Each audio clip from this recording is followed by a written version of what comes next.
ಹಾ ಸರ್ ನಮಸ್ತೆ. ಸರ್ ನಮಸ್ತೆ. ನಿಮ್ಮ ಹೆಸರು? ಶಿವಪ್ರಸಾದ್ ಅಂತ. ಸರ್ ಯಾವ ಊರಿದು? ನಮ್ಮ ನೇರ್ಲೆ.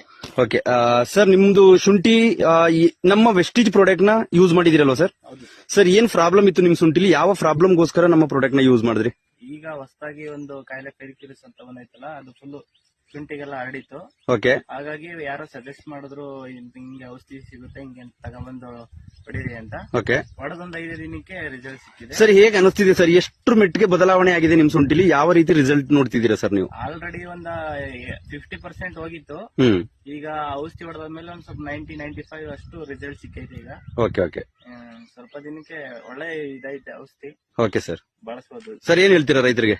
ರೈತರಿಗೆ ಆದಷ್ಟು ಈ ತರ ನ್ಯಾಚುರಲ್ ಆಗಿ ಔಷಧಿ ಇದನ್ನ ಬಳಸಿ, ಹೆವಿ ಕೆಮಿಕಲ್ ಇರೋದನ್ನ ಬಳಸಬೇಡಿ. ನಮಗೂ ಎಫೆಕ್ಟ್, ಗಿಡಕ್ಕೂ ಎಫೆಕ್ಟ್, ಮಣ್ಣಿಗೂ ಎಫೆಕ್ಟ್. ಇದರಿಂದ ಗಿಡ ಎಲ್ಲ ಶುಂಠಿ ಎಲ್ಲ ಚೆನ್ನಾಗುತ್ತೆ.